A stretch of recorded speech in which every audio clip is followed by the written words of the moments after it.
आदामाचे पतन आणि त्याचे परिणाम. ज्यावेळेस देवाने मनुष्य निर्माण केला तो देवाच्या प्रतिमेत निर्माण केला. मग आज माणसाची अवस्था ही अशी का झाली? माणूस इतका क्रूर बेफाम कसं काय झाला? देवापासून दूर. याचं काय कारण आहे? देवाच्या प्रतिमेत तो असताना सर्व काही चांगलंच चाललेलं होतं. मग ह्या लेवलला ह्या परिस्थितीत तो कसा आला हेच आज आपण पाहणार आहोत. आणि म्हणून आजचा विषय आहे Adam's fall and his results. आदामाचे पतन आणि त्याचे परिणाम.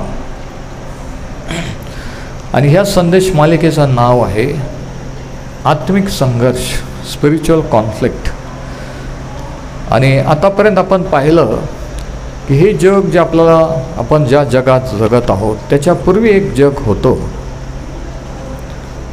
काही कारणास्तव त्या जगाचा नाश झाला. पृथ्वी आकारविरहित शून्य झाली. जलाशयावर अंधकार होता. देवाचा आत्मा उपस्थित होता आणि देव बोलला प्रकाश हो आणि नवीन निर्मिती सुरू झाली जे आज आहे. आणि हे जे उत्पत्ती 1 आणि 2 मध्ये आपण पाहतो की प्रारंभी देवाने आकाश व पृथ्वी निर्माण केली. आणि यशाच्या पुस्तकात वाचतो की ती आकारविरहित शून्य नव्हती. पण दुसऱ्या वचनात उत्पत्ती 1-2 मध्ये वाचतो की ती आकारविरहित व शून्य झाली. म्हणजे काहीतरी घटना घडली. आणि ती घटना काय आपल्याला माहीत आहे की लुसिफर नावाच्या आद्य देवदूताने बंड केलं आणि देवाने त्याला शिक्षा दिली. आणि त्या काळातल्या जगाचा, प्राण्यांचा, पशुपक्ष्यांचा नाश केला. आणि ही नवीन निर्मिती झाली, रेनोव्हेशन किंवा रिक्रिएशन. हे आपण पाहिलं. आणि त्याच्यानंतर लुसिफरने कसं देवाविरुद्ध बंड केलं आणि तो लुसिफर नंतर सैतान कसा झाला. लुसिफर या शब्दाचा अर्थ मॉर्निंग स्टार, प्रभातेचा तारा. आणि सैतान या शब्दाचा अर्थ विरोधक किंवा विरोध करणारा, ऑपोजर. तर या बंडखोरीमुळे देवाविरुद्ध तो सैतान झालेला आहे. देवाने सैतान निर्माण नाही केला. माणसाने सैतानाचं ऐकलं, माणसाने लुसिफरचं ऐकलं, देवाविरुद्ध बंड केलं आणि माणसाने सैतान निर्माण केला. हे देखील आपण पाहिलं. आणि त्याचे परिणाम मानवजातीवर काय झाले, सृष्टीवर काय झाले, लुसिफरच्या बंडखोरीचे. आणि ज्यावेळेस आदाम हव्वा देवाने निर्माण केली त्यांना त्या लुसिफरने, त्या सैतानाने फसवलं, पापात पाडलं. आणि त्या पापाचे परिणाम ज्यावेळेस माणसाने पाप केलं त्या पापाचे परिणाम कोणते झाले जे आज आपण, तुम्ही आणि मी, सर्व जग भोगत आहोत. हे आज आपण आजच्या संदेशात पाहूया. उत्पत्तीचं पुस्तक याचा 3रा अध्याय आणि वचन 1 ते 6 जर आपण वाचलं, जेनेसिस 3:1-6 या ठिकाणी सैतानाचं, आणि तो सैतान सैतान म्हणून प्रगट झाला नाही, तो कधी तसा प्रगट होत नसतो. ऐकून घ्या. तो सर्पात शिरला आणि म्हणून हवेला कळलं नाही. तिला वाटतं की तो सर्प बोलतोय. तिला नव्हतं माहीत की तो सैतान बोलतोय आणि देवाविरुद्ध हा त्याचा डाव, हे त्याचं षड्यंत्र आहे. उत्पत्ती 3:1 परमेश्वर देवाने उत्पन्न केलेल्या सर्व वनचरात सर्प फार धूर्त होता. तो स्त्रीला म्हणाला, म्हणजे त्या सर्पामध्ये हा लुसिफर, हा सैतान शिरला आणि सर्पाच्या द्वारे तो स्त्रीला म्हणाला, तुम्ही बागेतल्या कोणत्याही झाडाचे फळ खाऊ नये असे देवाने तुम्हाला सांगितले, हे खरे काय? बघा, उलटं बोलतोय तो, उलटं सांगतोय. हे खरं आहे का? नाही. सर्व झाडाचं फळ खा पण मध्यभागी असलेल्या झाडाचं फळ खाऊ नका असं सांगितलेलं होतं. स्त्रीने सर्पाला म्हटले, बागेतल्या झाडांची फळे खाण्याची आम्हाला मोकळीक आहे, पण बागेच्या मध्यभागी असलेल्या झाडाच्या फळाविषयी देवाने सांगितले की ते खाऊ नका, त्याला स्पर्शही करू नका. आता स्पर्श करू नका ही हवा ॲड करते आहे. म्हणजे देवाने जे सांगितलं नाही त्याच्यात ती भर टाकते आहे. स्पर्शही करू नका असं सांगितलं नव्हतं, फक्त खाऊ नका असं सांगितलं होतं. देवाच्या वचनात जेव्हा आपण आपले विचार ॲड करतो, भर टाकतो, ते चुकीचं आहे. इथं ती करत आहे. स्पर्शही करू नका, कराल तर मराल. सर्प स्त्रीला म्हणाला, तुम्ही खरोखर मरणार नाही. म्हणजे ह्या ठिकाणी सैतानाने सुरुवात कशी केली की देवाने जे सांगितलं ते खरंच खरं नाही आहे हे तो पटवून तिला सांगतो आहे. की खरंच तुला वाटतं की देव खरं बोलला नाही, तुमच्यापासून काहीतरी लपवलेलं आहे, खरंच मरणार नाही. त्यांनी सांगितलं खरंच मला, सैतान सांगतो नाही खरंच मरणार नाही आहे. डाऊट. आणि म्हणून शंका, संशयी लोक आहे ना, आपण पाहतो संशयखोर लोक, प्रत्येक गोष्टीत डाऊट. हा डाऊट किंवा संशय सैतानापासून आहे की नेहमी किती खरं सांगितलं तरी त्यांना डाऊटच, त्यांना उलटच वाटतं. त्यांना वाटतं की नाही काहीतरी लपवतात आहे. संशयाचा आत्मा जेव्हा ताबा घेतो, माणूस किंवा बाई संशयी होतो. आणि तो संशय स्वभावात नाही. अनेक कुटुंब उद्ध्वस्त झालेले आहेत, होत आहेत. म्हणून संशय न ठेवता समोरासमोर क्लिअर केलं पाहिजे. आमेन. तर तिला सांगितलं खरंच मरणार नाही, तुम्ही देवासारखे व्हाल.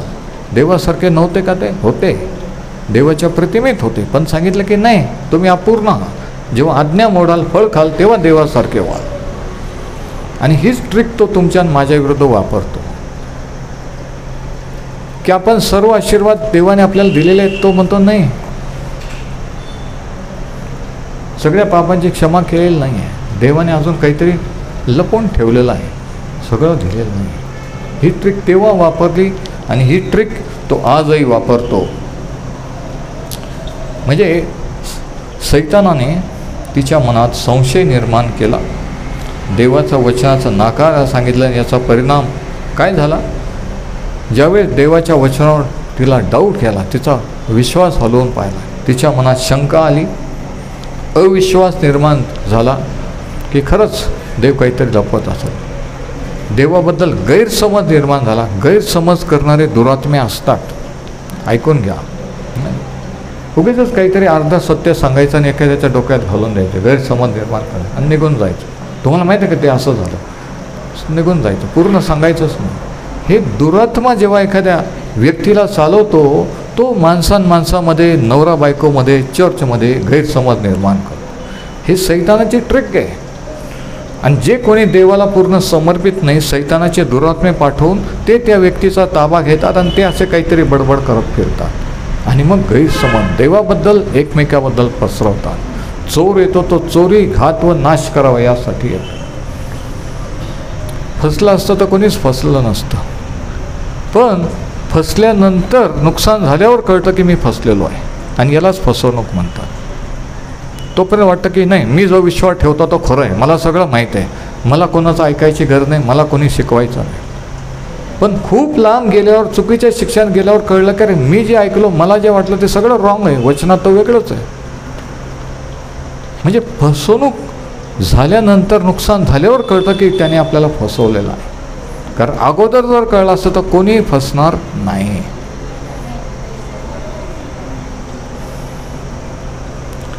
आणि मग पुढं आपण पाहतो की सैतानाचा जो उद्देश होता की तुम्ही देवासारखे व्हाल, ॲक्च्युली त्याला देवासारखं व्हायचं होतं. यशाच्या पुस्तकात आपण पाहिलं ते की ज्यावेळेस लुसिफर नावाचा अद्वैत देवदूत देवाच्या समक्षतेत होता, ही त्याची ॲम्बिशन होती की मी परात समान होईल, माझं सिंहासन त्याच्यापेक्षा उंच करीन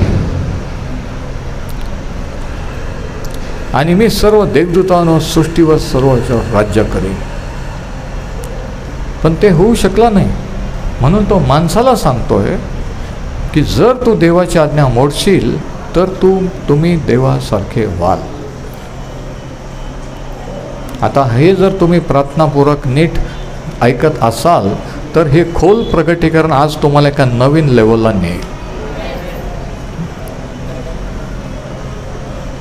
तुम्ही देवासारखे व्हाल.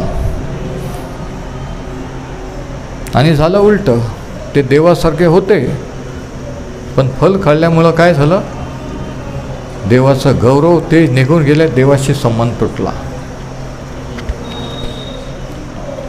म्हणून सैतान हा लबाड आहे, लबाडीचा बाप आहे. म्हणून सतत लबाड बोलणारे लोक, मिनटाला खोटं बोलणारे, काही लोक पाण्यासारखं खोटं बोलतात, त्यांना काहीच वाटत नाही. म्हणजे लबाड स्वभाव जर असला तर लबाडीचा आत्म्याला सैतान लगेच सांगतो, तू तिचा ताबा घे, तू त्याचा ताबा घे, आणि त्याला अजून लबाडी करून त्याचा शेवटी नाश कर. आणि मग तो माणूस अजून लबाडी करायला लागतो. ही लबाडी केली की तुम्ही देवासारखे व्हाल. देवासारखे होते, पण फळ खाल्ल्यामुळं, आज्ञा मोडल्यामुळे देवासारखे राहिले नाहीत. मला वाटलं कोणीतरी ऐकतंय.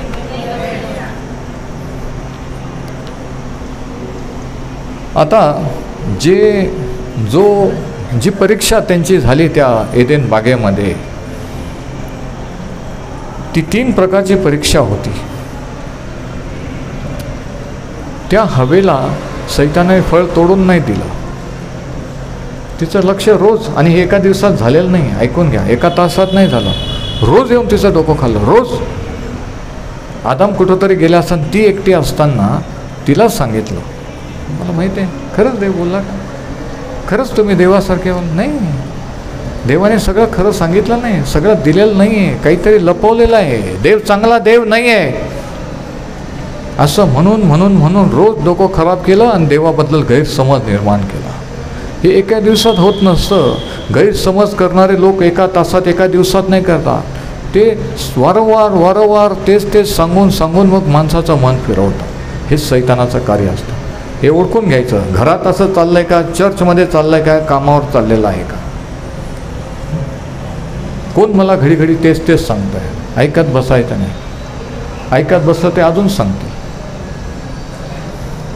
आमेन.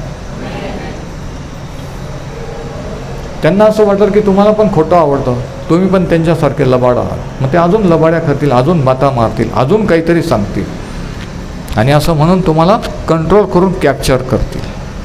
ही ट्रिक ओळखायला शिका. मग ते घरात असो, फॅमिलीत असो, कुठेही असो.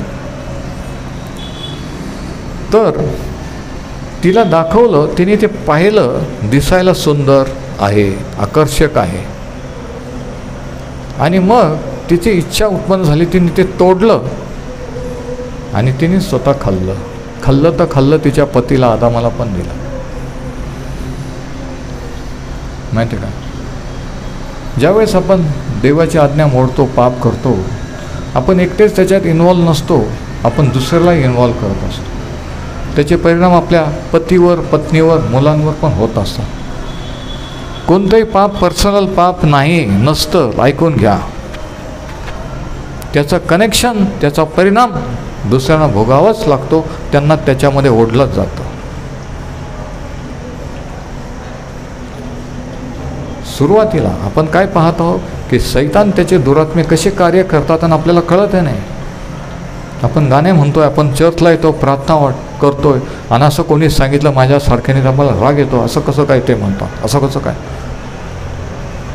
कारण फसवणूक झालेली असते. स्वतःला कळत नाही की आपण फसले. दुसऱ्याला दिसतं, स्वतःला दिसत नसतं ते, नाही ते का.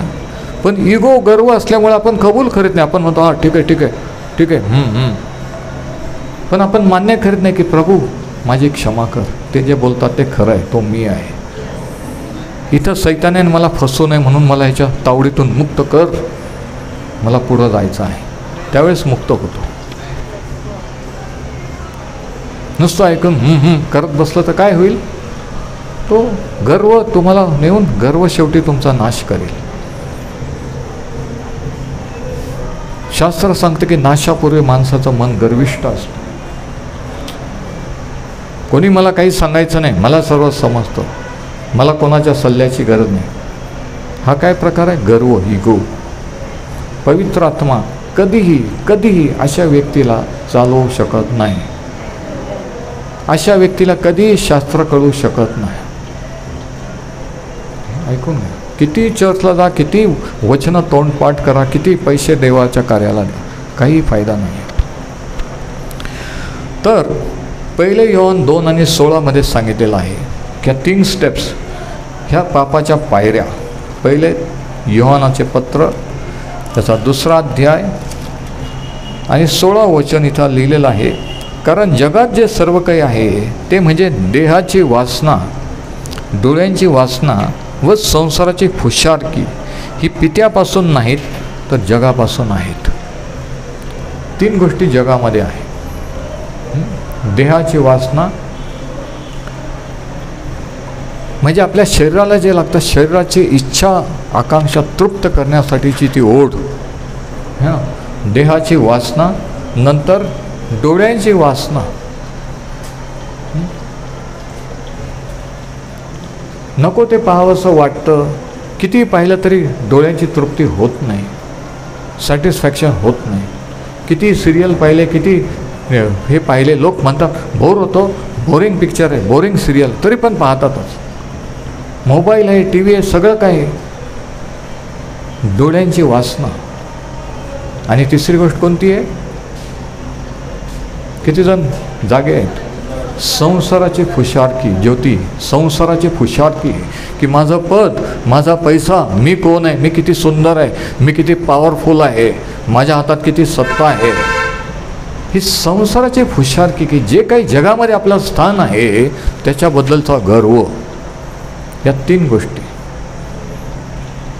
आणि ह्या तीन गोष्टी तो म्हणतो की पित्यापासून नाहीत, देवापासून नाही आहेत. देहाची वासना, तिला ते फळ खाण्याची इच्छा झाली. डोळ्यांची वासना म्हणजे तिने ते पाहिलं हवेने, ते फळ दिसायला सुंदर आहे, आकर्षक आहे, खावंसं वाटलं है ना. आणि मग नंतर तिने ते तोडलं आणि खाल्लं, कारण तिला वाटलं, सैतानाने सांगितलं की ते जर फळ खाल तर तुम्ही देवासमान व्हाल, देवासारखी बुद्धी ज्ञान तुम्हाला मिळेल. किती जण ऐकत आहेत है ना. आत्ता ह्या मिनिटाला तुम्ही देवासारखे नाही आहे. जेव्हा फळ खाल, त्याची आज्ञा मोडाल, तुम्हाला सगळं काही कळेल, म्हणजे देवाचं ज्ञान मिळेल. संसाराची फुशारकी आज ज्ञानाच्या मागे आहेत. चर्चमध्ये पण ते वेड सैतानाने काही लोकांना लावलेले आहे. डिग्र्या घ्यायच्या, थिओलॉजी शिकायचं. शास्त्र सांगतं की सदा शिकत असून सत्याच्या ज्ञानास न पोहोचणारे. नेहमी गोंधळ. नावापुढे एवढ्या लांबलचक डिग्र्या आहेत, परंतु काहीच फायदा नाही. ते काय बोलतात कोणाला कळत नाही, त्यांना स्वतःलाही कळत नाही. ज्ञान, बुद्धी देवा समान होईल. तर ह्या गोष्टी पित्यापासून नाही आहेत. आणि ह्याच तीन प्रकारच्या परीक्षा प्रभू येशूच्या अरण्यात सैतानाने घेतलेल्या आहेत. ज्यावेळेस अरण्यात प्रभू येशूची परीक्षा झाली, त्यावेळेस 40 दिवस पूर्ण झाल्यानंतर किती जणांचं लक्ष आहे, 40 दिवसांनंतर ज्यावेळेस त्याला भूक लागलेली होती, तो थकलेला होता उपवास करून, त्या दिवशी 10व्या दिवशी, 20व्या दिवशी, 30व्या दिवशी सैतान आला नाही. इकडे ऐका, 40 दिवस झाल्यानंतर तो परीक्षक, तो सैतान त्याच्याकडे आला. जर तू देवाचा पुत्र असेल तर ह्या धोंड्याच्या भाकरी कर आणि आपल्या देहाची वासना पूर्ण कर. सैतानाला माहीत नव्हतं देवाचा पुत्र आहे, पण जर का बरं, कारण त्याच्या मनात मोह निर्माण व्हावा की आता खूप भूक लागली, 40 दिवस उपवास केलेला, आता काहीतरी खायला पाहिजे आणि देवाच्या वचना पॉवरचा दुरुपयोग करायला पाहिजे. जर तो देवाचा पुत्र असेल तर. जर तरची भाषा देवाची नसती, सैतानाची असते. जर देवाने माझ्यासाठी हे केलं तर मी त्याच्यासाठी ते करेन, जर देवाने मला हे दिलं ते. जर तरची भाषा, देवाशी व्यवहाराची भाषा करू नका. देव व्यापारी नाही, ऐकून घ्या. करत असेल तर आजपासून बंद करा. क्षमा मागा की प्रभू, मी जर तरची भाषा बोललो, माझी क्षमा कर.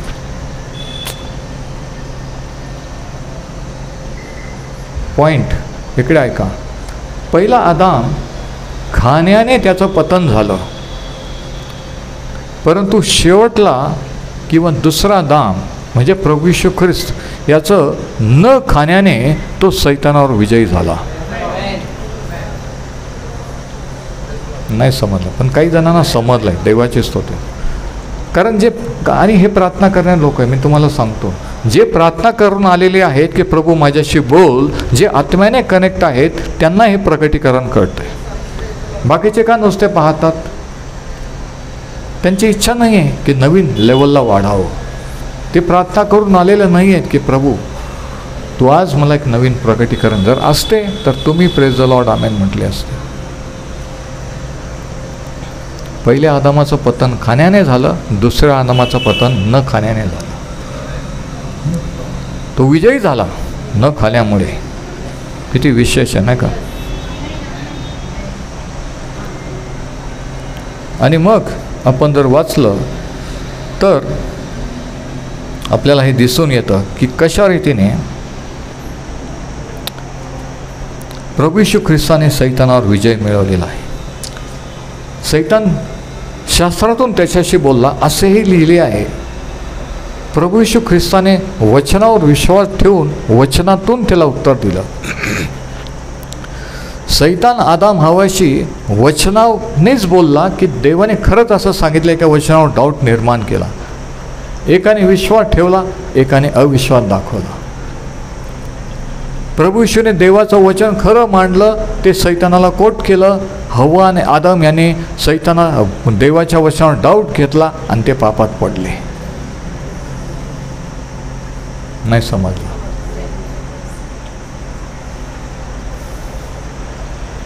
हे हार्ड स्टडी आहे. हे काय 2-3 मिनिटाचे उपदेश नाही आहे की 2-3 मिनिटाचं प्रार्थना करून आम्ही येऊन बसू आणि नुसतं ऐकू. नाही नाही नाही.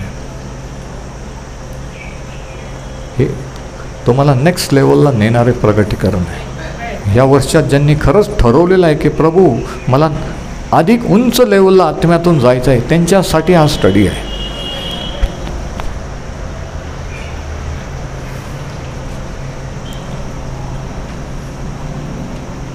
आणि मग शास्त्र सांगतं की हवा फसवली गेली. आदामाला नाही, हवा फसवली गेली. 2 तिमोथी 2:13 आणि 14 आपण वाचू. तिमोथेला दुसरे पत्र, तिमोथेला पहिले पत्र याचा 2रा अध्याय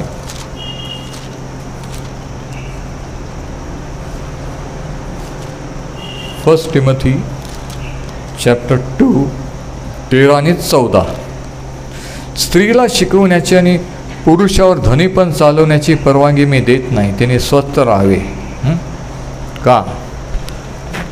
पाऊल म्हणतो की मी स्त्रियांना बॉसिंग करायला परवानगी देत नाही, घरात पण नाही, मंडळीत पण नाही, कुठंच नाही आहे. का? ऐकून घ्या. आता काही स्त्रियांना राग येईल ही ऐकून.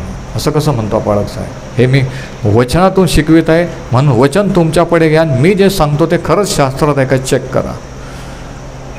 असे वचनं आपण पाठ करीत नाही. असे वचनं आपल्याला वाचायला आवडत नाही का. अशा वचनाकडे पाहायला पण आवडत नाही. पण तोच आपला प्रॉब्लेम असतो. तेच आपलं गुप्त पाप असतं. तिथंच सैतानाने आपल्याला अडवलेलं असतं. आलं लक्षात? गुप्त दोषापासून मला मुक्त कर, तो म्हणतो. काय म्हणतो? म्हणा ना, मोकळ्या मना प्रार्थना म्हणून म्हणा की प्रभू गुप्त दोषापासून मला मुक्त कर. जे कोणाला माहीत नाही ते तू पाहत आहेस. तुला माहीत आहे मी किती खरं आहे. गुप्त दोषापासून मला मुक्त कर. मला रिअल कर. मला फेक असू देऊ नको. हालेलुया.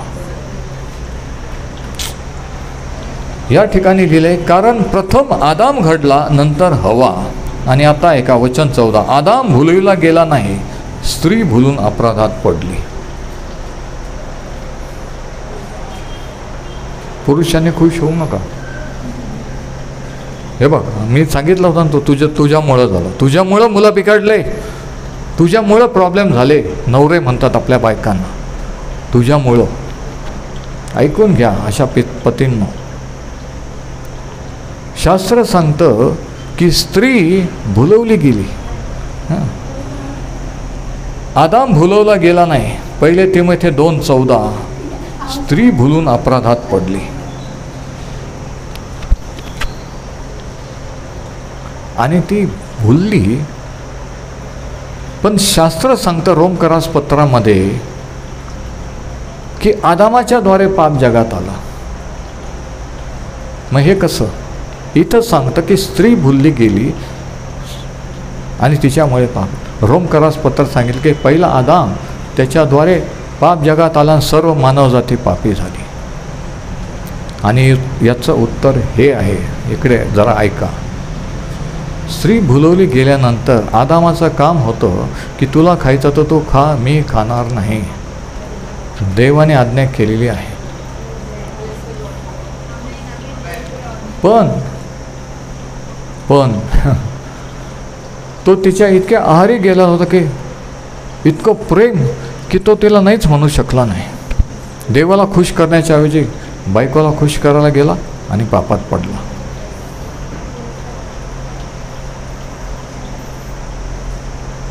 आणि म्हणून पहिला माणूस आदाम याच्याद्वारे पाप जगात आले. तो स्टॉप करू शकला असता की तू देवाची आज्ञा मोडलेली आहे, तू खाल्लेलं आहे, मला देऊ नको, फेकून दे. पण त्याने पण ते खाल्लं, म्हणजे त्याने पण साथ दिली पापाला, आणि म्हणून तो दोषी ठरला. आणि म्हणून त्याच्याद्वारे जी संतती निर्माण झाली, पाप जगात शिरलं. आणि म्हणून जर तुम्हाला जर आनंद वाटत असेल की बरं झालं पत्नींमुळे, बायकांमुळे पाप जगात आलं, नाही नाही नाही. माणसाने अशा बायकांचं जेव्हा ऐकतात, ते साथ देतात, आणि मग त्या घरात, त्या कुटुंबात, त्या मंडळी, त्या समाजात पाप येत असतं. साथ द्यायची की नाही, ज्याचा त्याचा प्रश्न आहे. देवाचं ऐकायचं की बायकोचं, ज्याचा त्याचा प्रश्न आहे. पण आपल्याला ते खुश करण्याची टेंडन्सी आहे, नाही का, पॉलिसी, हे गोड गोड बोलायचं, खुश करणं, आणि तेच सैतानाची ट्रिक असते. म्हणून म्हणतात दिसतं तसं नसतं म्हणून जग फसतं. किती चांगले, किती गोड बोल, किती प्रेमाने बोलतात, पण त्यांच्या मनात द्वेष आहे हे तुम्हाला माहीत नाही. आणि एखादे जर स्पष्ट बोलतात तर म्हणतात की खडूस आहे, हे वाईट आहे, हे कठोर आहेत, यांना देवाचा प्रेम नाही आहे. आणि मग फसवणूक होते. आणि फसल्यावर कळतं की आपण फसलो गेलो, तर आपण चुकीच्या माणसाशी, चुकीच्या बाईशी लग्न करून बसलो आहे, हे नंतर कळतं झाल्यावर. तोपर्यंत वाटतं की मी खरं आहे, मला कोणी सांगायचं नाही, मला सगळं माहीत आहे. आणि मग झाल्यावर कळतं की नाही, तुम्ही म्हणता ते बरोबर होतं, आम्ही ऐकलं नाही. तर अशा रीतीने हे पाप जगात आलेलं आहे. आता याचे परिणाम काय झाले बघा. किती जण अजूनही ऐकत आहे. देवाने ज्यावेळेस मनुष्य घडवला, त्याच्या प्रतिमेत घडवला, त्याच्यासारखा, त्याच्याशी सदृश्य. इकडे ऐका, किती दिवसानंतर त्यांचं पतन झालं, फळ खाल्लं, ते देवाशी संबंध तुटला. आपल्याला माहीत नाही किती महिने गेले, किती दिवस, किती आठवडे गेले. पण जोपर्यंत फळ खाल्लेलं नव्हतं, तेव्हा देव रोज त्यांच्याशी संभाषण करीत असे. सायंकाळच्या वेळेस शास्त्र सांगते की देव त्यांच्याशी संभाषण करायला येत असे. आणि दिवसभर काय, दिवसभर यांना स्वातंत्र्य होतं. देव काय पोलिसासारखा त्यांच्यावर पहारा देत नव्हता, छडी घेऊन उभा नव्हता की आता हे चूक करतात का पाप करतात. देवाने प्रत्येकाला स्वतंत्र इच्छाशक्ती दिलेली आहे. पण त्या स्वातंत्र्याचा माणसाने गैरफायदा घेतला. फ्रीडम. म्हणून ज्यावेळेस कोणीतरी म्हणतं की माझ्या पतीसाठी, माझ्या पत्नीसाठी प्रार्थना करा, त्यांचं तारण व्हावं, देवाकडे यावं. सैतानाचा दुरात्मा असेल तर येशूच्या नावात अधिकार वापरून तो कास्ट आउट करू शकतो. पण माणसाच्या आत्म्यावर देवाने आपल्याला अधिकार दिलेला नाही. जर तुमची इच्छा नसेल आज देवाकडे वळण्याची, पश्चाताप करण्याची, तर प्रार्थना करून तुमची इच्छा प्रार्थनेने बदलू शकत नाही. नाही समजलं.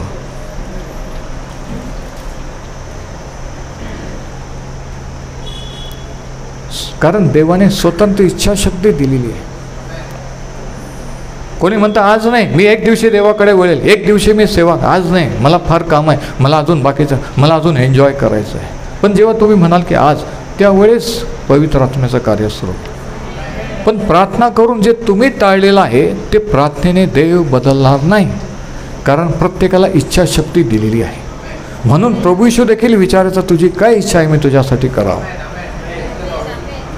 नाही, पण तो देवाचा पुत्र होता, त्याला दिसत होतं. तो आज तुम्हाला विचारतो की खरंच तुझी इच्छा आहे का तारण व्हावं, खरंच तुझी इच्छा आहे का त्या व्यसनातून, पापातून मुक्त व्हावं. इच्छा असेल तर तो मुक्त करायला तयार आहे, इच्छा नसेल तर राहिलं. खरंच तुझी इच्छा आहे का पवित्र आत्म्याने सामर्थ्याने भरून जीवन जगावं, की असं कोमट थंड लाथाडीचं जीवन जगावं? इच्छा असेल तर देवाचा आत्मा तुम्हाला भरेल. ही इच्छाशक्ती आहे.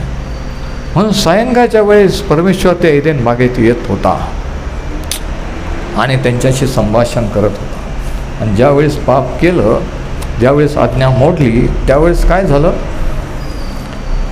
की त्यांच्या देवाचं तेज गौरव गेलं आणि त्यांचा स्वभाव, एक पापी स्वभाव, बंडखोर स्वभाव आतून उत्पन्न झाला. इफिसकरास पत्र 4 आणि वचन 22. हे अत्यंत महत्त्वाचं आहे की आपण बाप्तिस्मा घेतल्यावर, देवाचे झाल्यावर सुद्धा आपल्याकडून पाप का घडतं, हे जर तुमचं उत्तर प्रश्न असेल तर जरा नीट ऐका. इफिसकरास पत्र 4 आणि 22. तुम्हाला जर वाटत असेल की मी पश्चाताप केला, बाप्तिस्मा घेतला, देवाकडे आलो म्हणजे कधीच मी पापात पडणार नाही, तर जरा ऐका. इफिस 4 आणि 22 या ठिकाणी काय लिहिलेलं आहे? असे की तुमच्या पूर्वीच्या आचरणास संबंधाने, म्हणजे देवाकडे वळण्यापूर्वी, जो जुना मनुष्य त्याचा तुम्ही त्याग करावा. जुना मनुष्य म्हणजे जुना पापी स्वभाव. कोणी अजूनही ऐकतंय का? जुना मनुष्य म्हणजे म्हातारा माणूस नाही. जुना मनुष्य म्हणजे जुना पापी स्वभाव, जो आदामापासून प्रत्येकामध्ये आहे, जो आपल्याला पाप करायला लावतो, तोच स्वभाव, त्याला शास्त्रात जुना मनुष्य म्हटलेला आहे. पण जेव्हा देवाच्या प्रतिमेत आदाम हवा निर्माण केले, तो पापी स्वभाव नव्हता त्यांच्यामध्ये. मग तो स्वभाव कुठून आला? जेव्हा पतन झालं, आज्ञा मोडली, तेव्हा तो स्वभाव आतमध्ये उत्पन्न झाला. म्हणून माणूस जन्माने, कृतीने, विचाराने पापी आहे. तो किती शिकला, किती स्टँडर्ड लोकात राहिला, बाहेरून किती दाखवलं, पण आतून तो पापी स्वभाव माणसामध्ये असतो. प्रॉब्लेम बाहेरून नाही, प्रॉब्लेम आतून असतो. बाहेर आपण काय करतो, ते डागडुजी करतो, रंगरंगोटी करतो, है ना, पण प्रॉब्लेम खरा आतमध्ये आहे, पापी स्वभाव. आपण पाप करतो म्हणून पापी नाही, आपण पापी आहोत म्हणून पाप करतो. पण तो स्वभाव कधी निर्माण झाला? जेव्हा देवाची आज्ञा मोडली तेव्हा. म्हणून दावीद राजा म्हणतो स्तोत्रामध्ये, माझ्या मातेच्या उदरात असल्यापासून मी पापी आहे. भ्रष्ट पापी माणूस हे कबूल करत नाही. तो म्हणतो मी पापी नाही, मी कोणाचा मर्डर केलं नाही, मी काय पाप केले काय? शास्त्र सांगतं सर्वांनी पाप केले, देवाच्या गौरवात अंतरलेले आहे. काही केलं किंवा नाही केलं हा विषय नाही आहे, पापी स्वभाव प्रत्येकामध्ये आहे, म्हणून सर्वजण पापी झालेले आहे. आता किती जणांना समजतं? तर हा जुना मनुष्य, तो म्हणतो जो जुना मनुष्य त्याचा तुम्ही त्याग करावा, तो कपटाच्या वासनाने युक्त असून त्याचा नाश होणार आहे. तो जुना जो स्वभाव आहे, तो म्हणतो तो तुम्ही टाकून द्यावा. ख्रिस्ताकडे आल्यानंतर त्याचा तुम्ही त्याग करावा. व्यर्थ बडबड, भांडण तंटा आणि इतर ज्या गोष्टी आहेत त्याचा तुम्ही त्याग करावा. तो म्हणतो हा आदामाच्या स्वभावाचा परिणाम आहे, इफेक्ट आहेत. ते मध्येच दिसून येतात. चांगलं बोलतात, प्रार्थना करतात आणि मध्येच भांडण सुरू होतं. प्रेज वर्शिप करतात, प्रार्थना करतात आणि मध्येच नकोत. म्हणजे काय होतं की तो स्वभाव लगेच उफाळून येतो. ते म्हणतात मी जर तो असतो ना तर मी त्यांना दाखवलं असतं. म्हणजे काय? तो पापी स्वभाव डोकं वर काढतो. किती जणांना समजतं? त्याला डोकं वर काढू द्यायचं नाही. जर काढू दिलं तर तुमचाही नाश आणि तुमच्याबरोबर दुसऱ्यांचाही नाश.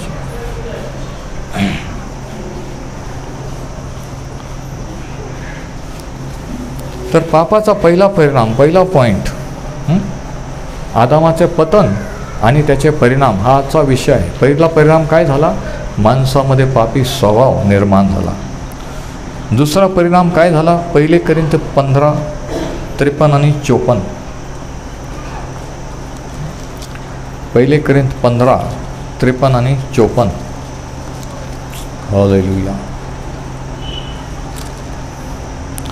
क्षणात निमिषात शेवटल्या करण्याच्या वेळेस जेव्हा करणा वाजेल, मेलेले ते अविनाशी असे उठविले जातील आणि आपण बदलले जाऊ, कारण हे विनाशी त्याने अविनाशी पण परिधान करावे.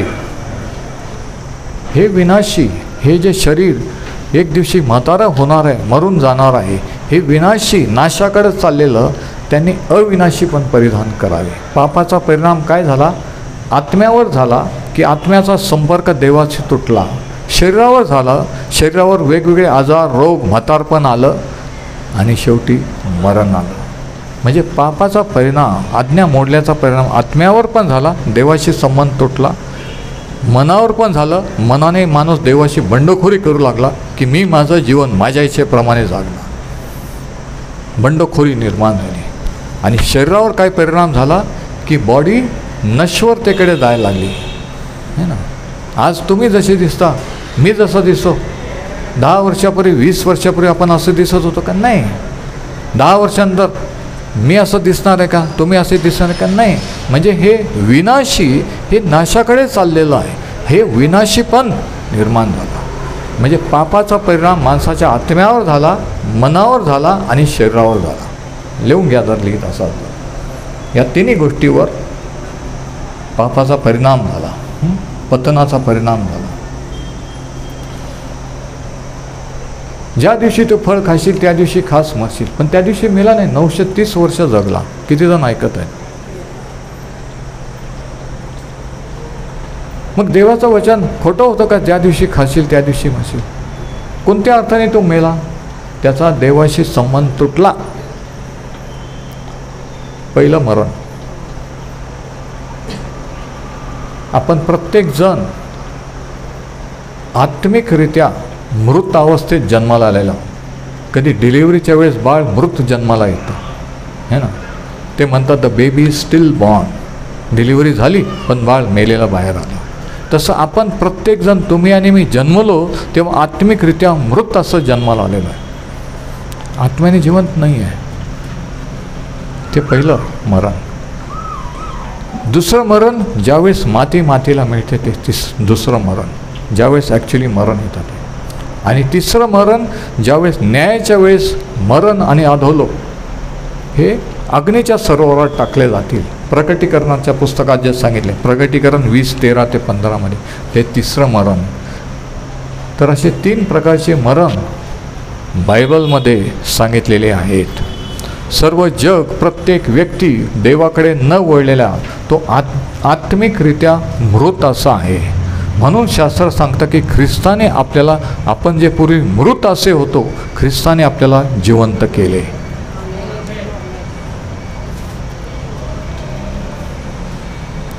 आपण जिवंत होतो. बाकीच्याला इंटरेस्ट नाही आहे शास्त्र वाचण्यात, आपल्याला इंटरेस्ट येतो. बाकीना आता काय दर रविवारी चर्चला जायचं, आपल्याला एकदम वाटतं की नाही त्याची भक्ती करावी. का? कारण आपण जिवंत झालेलो आहोत. ते मृत आवायचे ते त्यांना त्याचं महत्त्व नाही, पण आपण जिवंत आहोत. मृत तुझी स्तुती करेल काय? नाही, जिवंतच त्याची स्तुती करतील, भक्ती करतील. पहिलं मरण आत्मिकरित्या देवाशी नातं तुटणं. दुसरं मरण शरीराचं मरण. आणि तिसरं मरण न्यायाच्या वेळी, ज्यावेळेस मरण आणि अधोलोक अग्नीच्या सरोवरात टाकले जातील. तर पहिला परिणाम काय झाला? माणसामध्ये पापी स्वभाव निर्माण झाला देवाची आज्ञामुळे. दुसरा परिणाम काय झाला? इफिसकरास पत्र 2:2 आणि 3. हालेलुया. इफिसकरास पत्र 2 पहिल्या वचनापासून आपण वाचू. तुम्ही आपले अपराध व आपली पातके यामुळे मृत्यू झाला असता. म्हणजे बघा, ख्रिस्त जोपर्यंत जिवंत करीत नाही आपण मृत असतो.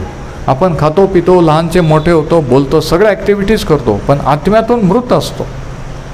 तुम्ही मृत असता ख्रिस्ताने तुम्हाला जिवंत केले. वचन 2, त्यात तुम्ही पूर्वी चालत असा. हे कृत्य तुमचे जगाच्या रहाटीप्रमाणे अंतरिक्षाचा अधिपती म्हणजे आज्ञाभंजक लोकात आता कार्य करणाऱ्या आत्म्याचा अधिपती म्हणजे सैतान याच्या वहिवाटीप्रमाणे असेल. दुसरा परिणाम काय झाला इकडं ऐका. लुसिफर आणि त्याचे दुरात्म्याने जे बंड केलं, त्यांनी अंतराळाचे राज्य स्थापन केलं. माणसाने फळ खाल्लं, देवाशी फितुरी केली आणि जो अधिकार देवाने माणसाला, आदाम हवेला पृथ्वीचा दिला होता, सैतानाने तो सहज काढून घेतला आणि सैतान ह्या जगाचा राजा, ह्या जगाचा देव झाला. नाही समजलं? म्हणून शास्त्र सांगतं की सैतान ह्या जगाचा देव सैतान आहे. त्याने प्रत्येकाला कॅप्चर केलेला आहे.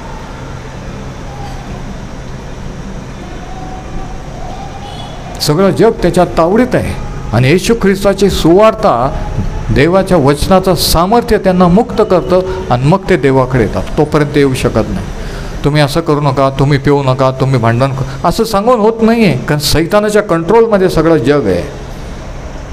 ते जेव्हा मुक्त होतील, ख्रिस्त जिवंत करील, त्यावेळेस ते देवाकडे येतील. म्हणून तारण देवाकडून आहे, पण आपल्याला माहीत नाही. म्हणून आपण प्रत्येकाला सुवार्ता सांगायची आहे.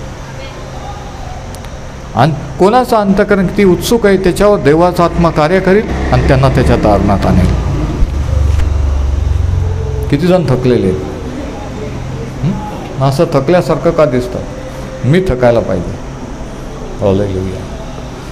तर पहिला परिणाम झाला माणसाचा मध्ये पापी स्वभाव निर्माण झाला. दुसरा परिणाम काय झाला की जगाचा ताबा, जगाचा अधिकार जो माणसाला दिला होता, हे लिहून घ्या, महत्त्वाचा पॉईंट आहे. तो जगाचा अधिकार माणसाला दिलेला सैतानाने काढून घेतला. दुसरा पॉईंट, माणसाला जो सांगितलं होतं की सर्व पृथ्वीवर माझ्या वतीने सत्ता चालवा, राज्य करा, हे सैतानाने ऐकलं की आदाम हवाने न मागता एवढा मोठा आशीर्वाद, अख्ख्या पृथ्वीचा मालक म्हणजे माणूस, मग याला कसं पाडायचा आणि तो अधिकार काढून घ्यायचा. म्हणून ती ट्रिक केली की आज्ञा मोडायला लावली आणि मोडल्यानंतर काय झालं, तो अधिकार आपोआप सैतानाकडे गेला आणि तो जगाचा देव झालेला आहे. किती जणांना समजते? उगीच हात वर करू नका.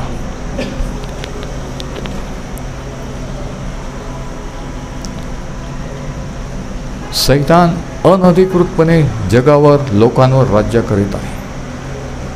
माणूस जेव्हा सुवार्ता ऐकून देवाकडे येतो, तो एका धर्मातून दुसऱ्या धर्मात नाही येत, सैतानाच्या राज्यातून देवाच्या राज्यात येतो. लक्षात ठेवायचं आहे. अंधकाराच्या राज्यातून प्रकाशाच्या राज्यात येत असतो. राज्य बदलले जातात, धर्म नाही. तर दुसरा परिणाम हा झाला की सैतानाने आदामाचा अधिकार काढून स्वतःकडे घेतला. हालेलुया. आणि तेव्हापासून तो मानवजातीला कंट्रोल करीत आलेला आहे. तर हे दोन परिणाम आपण पाहिले आदामाचं पतन झाल्यानंतर. पहिला परिणाम काय? पापी स्वभाव माणसामध्ये निर्माण झाला आणि जगाची सत्ता जी माणसाला दिली होती ती सैतानाच्या हातात गेली. आणि आणखी काय परिणाम झाले ते आपण पुढच्या संदेशात पाहू. परमेश्वर हे वचन आशीर्वादित करू.